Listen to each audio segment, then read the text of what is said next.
and welcome to this presentation. My name is Wei. I'm a PhD student and a Marie Curie early stage researcher at the National University of Ireland, Galway. I'm very proud to present our project titled Ethical Considerations for Implementing Pet Robots in Long-Term Residential Facilities for Residents with Dementia. I would like to start off by introducing our research team members, which includes Professor Chris Gesmans, Dr. Rose Miranda, Dr. Tess van der Müller-Brugge, as well as Professor Leva van den Blok. To start off, pet robots are a technology-based substitute to live animals, and two examples include Paro, a robotic seal, as well as the Joy for All robotic cat. So pet robots have demonstrated positive benefits on the psychosocial well-being of some people with dementia, and examples include improved mood and reduced agitation. However, the adoption of pet robots for dementia care have raised ethical debates in the literature. Despite this ethical debate, there have been limited studies to actually explore care providers' ethical consideration based on the real-world practice of dementia caregiving. So, the purpose of this study is to explore the ethical considerations for implementing pet robots in long-term residential facilities to support dementia care from the perspectives of care professionals as well as organizational leaders from nursing homes. To meet this objective, we conducted a qualitative secondary analysis, and this entailed reanalyzing original data to answer a related but different research question. So in the original research, individual semi-structured interviews were conducted with 22 care professionals and organizational leaders from 8 nursing homes in Ireland. And this included nurses, activity coordinators, a carer, a physiotherapist, as well as occupational therapists. And for leaders, they included clinical nurse managers, an occupational therapy manager, as well as directors of nursing. So the data was analyzed using reflexive thematic analysis, using a combination of both deductive and inductive methods. So we found that participants' ethical considerations manifested at 3 levels. So the first theme would be individual relational level. The second theme is at the organizational level. And the third theme is at the societal level.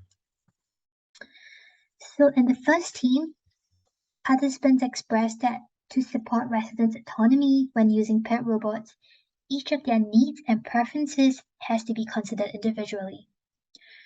So, for example, not every resident would like animals or robotic animals, and also they might prefer different animals, they might react differently.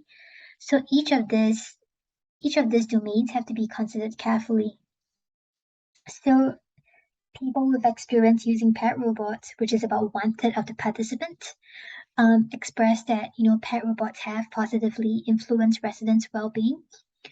And when looking at residents' responses to the pet robots, such as a sense of joy and being more interactive, these responses empowered staff, and it kind of had a knock-on effect on them in helping them feel more satisfied and happy. However, participants also expressed that pet robots had the potential to cause harm. For example, when shared between residents, there could be a risk where infections could be transmitted from one resident to another. Most of them did not express concerns that the use of pet robots are deceiving, are deceitful, and rather they seem to place more emphasis on the impacts of the pet robots on residents. So, for example, when looking, they would focus on how residents react to the pet robots, whether they seem to take to it, or whether they value the robots, and if there were negative responses. So this seems to be a more practical oriented approach. And while most of them, didn't feel that they were infantilizing, if used with the right residents, some of them explicitly stated that, it could be infantilizing for some residents.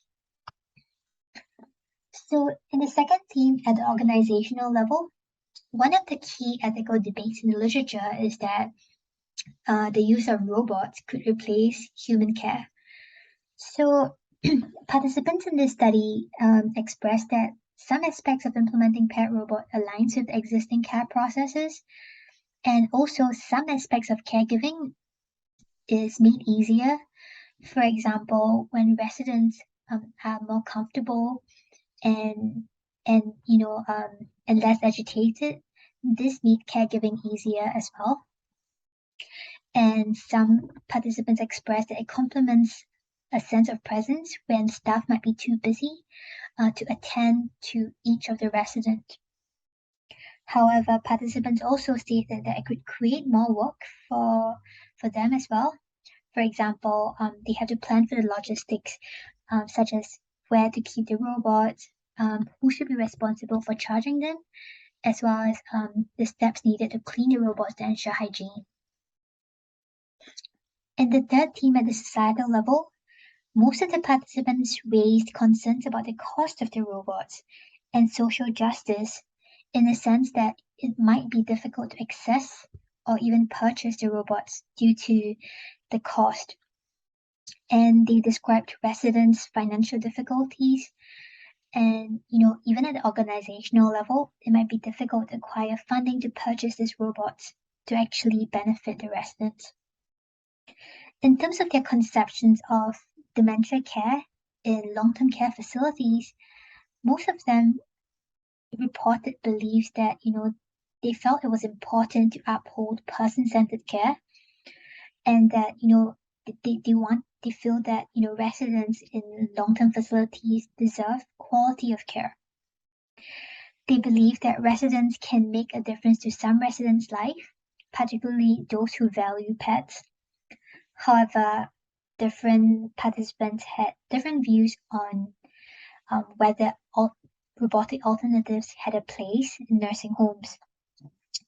About 2 of them explicitly stated that they would prefer real animals over robotic ones.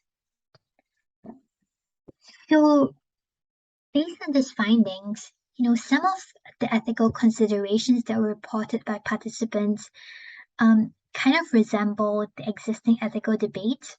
For example, the concerns about social justice relating to the cost of pet robots, as well as the potential harm from its use.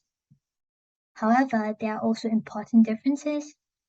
For example, in the literature, ethicists seem to place a strong emphasis that deceiving residents, for example, leading them to believe that pet robots are real, are a no-no. However, care providers appear to take a more practical-oriented approach in terms of weighing the benefits of how residents respond to it, whether it makes an impact to their daily routine and their daily lives, and and make decisions based on this kind of observations and evaluations. And also, while pet robots do impact care providers, there has been insufficient considerations about their views, and also the views of people with dementia as well as their caregivers. So in conclusion, pet robots may support the residents the residents in nursing homes, as well as care providers' sense of autonomy. And while they can supplement caregiving, they are not likely to replace human care. The cost of pet robots can restrict equal access, and future debates in this field should definitely involve care providers, people with dementia, and their family members. After all, they are people who are directly impacted by the use of robotic pets. So these are our acknowledgements. We would like to thank all participants and nursing homes, Dr. Dimna Casey and Elaine Toomey. And for any questions, please feel free to contact me at my email or via Twitter. Thank you for your time.